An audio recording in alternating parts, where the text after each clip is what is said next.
Hey guys, welcome to the first What Have I Been Playing show.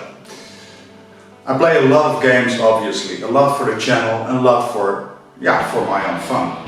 But I often don't share as much about everything I'm playing at the moment because I want to save it for a video.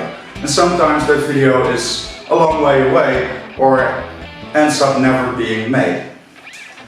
So today I thought I'd do a special episode, a special Thundershort, where I share what I've been playing lately, but also some non-retro games that I've been playing and I have been having a lot of fun with. One of the first things I finally got to playing is my Joe and Mac collection. It's a collection by Data East, but published by Retrobit here in Europe. It has 3 Joe and Mac games, and my favorite is the second one actually. It's called Congo Scaper, and it has some really unique platforming elements to it. And it's really cheap. It's about, well, 17-18 euros, I believe. It comes in this very cool blue translucent SNES cartridge. It comes with a box inspired by the original SNES art. Comes with a few buttons, I believe, and a sticker. It's a cool little package. It's recommended, but you gotta imagine, I bought this like 6 months ago or something, and I have a Retron 5, and these kind of cartridges don't work on the Retron 5, only original ones. So I'm really glad I finally got to it after all these months. And why did I get to it? Well, I bought me a Super Nintendo. A very, very cheap loose Super Nintendo. I refurbished it with Shane the other day, and I've been playing a lot of Street Fighter 2 on it as well with an arcade stick, and well, this Joe and Mac cartridge, obviously. Can't wait to play things like Super Metroid, Tasmania, and such as well. And I noticed it. I immediately noticed it, the frame rate. Yep, the PAL version compared to the NTSC version. Because I've been playing Super Star Wars and Street Fighter 2, the new challenges, on the NTSC versions, the American versions via the Retron 5. And when I started playing Street Fighter 2, the PAL version yesterday evening, it was very noticeable how the game ran at a lower frame rate and was therefore a little bit slower. Well, I also got myself an Evercade console, or Evercade handheld, for my birthday. And I've been playing the Namco collection on it, and one of my favorite games of that Namco collection is the space shooter Thieves, which was a famous NES title, but I didn't get around to playing everything yet. But it's an awesome console, and I will do a lot of videos about this as well in the future. But one of those packages that you can buy for the Evercade is the Pico one. I still have to try it out, but one of the games I'm looking forward to the very most is Dragon View. It's an RPG with 3D graphics in the open world, and when you enter a dungeon, it ends up being a 2D action platformer like Zelda 2. It's really awesome. I'm really looking forward to this title. So, but now let's talk about some modern classics. The first game that I've had a lot of fun with is Human Fall Flat. I actually discovered this game through the Let's Get Nuts channel. Check those guys out. They do hilarious playthroughs. And there was like this playthrough a couple months ago, and I never heard of the game before, but well, he was playing it with his friends and basically laughing out loud the entire time, but hysterically laughing out loud. And when you watch it, like 30 seconds in, you can't help but laugh long, hard. And what makes this game so funny is the drunken physics. So your limbs kind of work against you, like you're really, really drunk. And you need to platform your way through certain levels, solving puzzles like how do you get through that door up there to the next stage.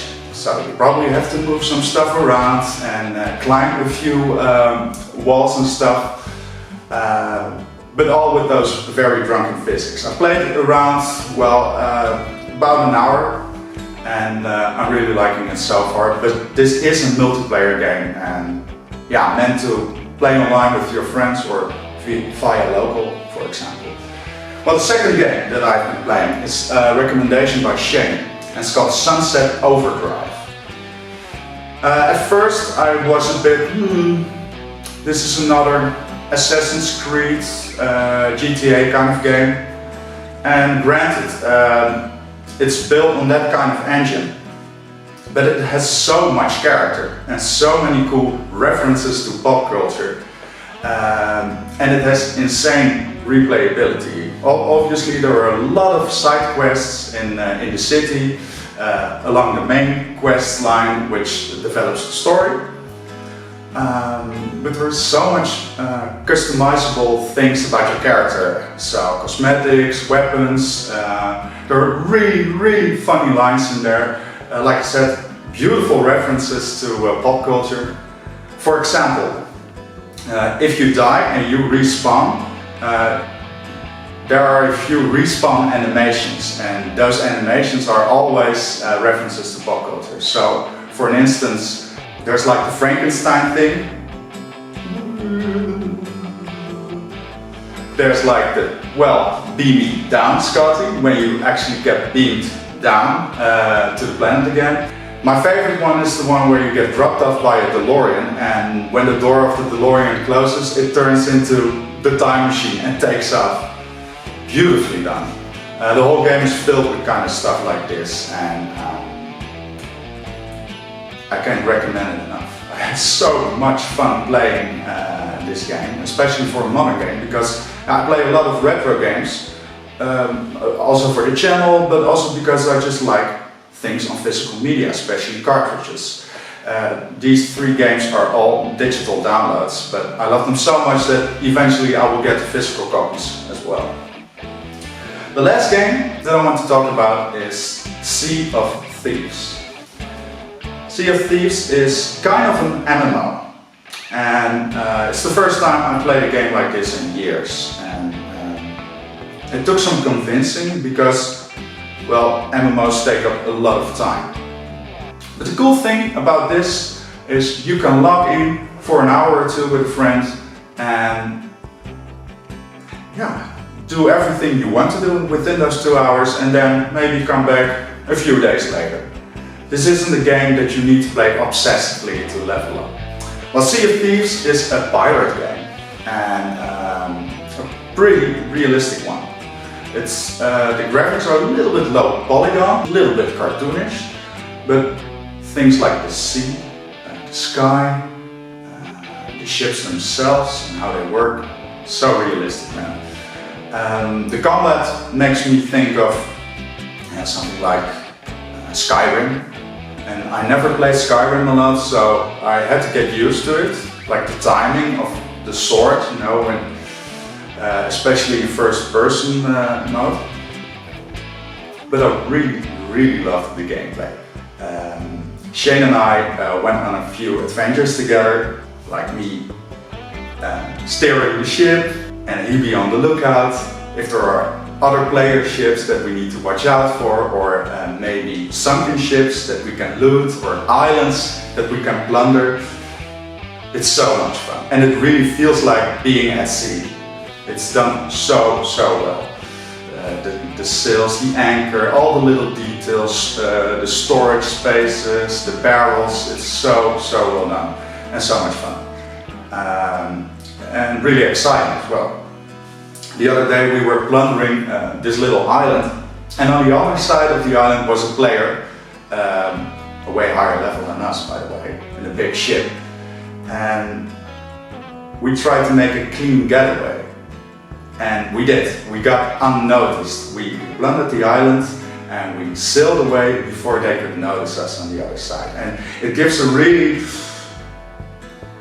unique, special, exciting feeling that you do not get in every game, for example. So I really love this title. Sea of Thieves is one of the best games I've played in a very long time, and yeah, I'm looking forward to logging in every once in a while. I'm not going to play it obsessively, I don't have the time for that as well, but I'm really looking forward to at least, well, maybe 2-3 nights a week for 2 hours with Shane, you know, entering the waters, doing some pirating, doing some looting. After you've collected your loot, this is one of the fun things, you gotta sell everything at a pirate outpost. But you gotta do it quickly because other players can also go there to sell their stuff. So what I'm trying to say is every time you log in, you start out with 0 items basically, you know? But everything you sell, the gold, the money and experience will add up, so that will be there. And a very important thing to note also is that all of the weapons weapons you can buy are purely cosmetic changes. There are no weapons with better stats than others. So if you want to play this game good, you gotta strategize, you know, and that's what I love about it. There's no pay to win whatsoever. We need more of these MMOs. Well guys, I want to thank you so much for watching. I hope you guys will give one of these games a try. And yeah, I hope you like this little setup too. I've made it so I can obviously connect a little bit more directly with you guys in some of the videos I'm doing. Guys, I want to wish you all the loveliest of days. And see you at sea.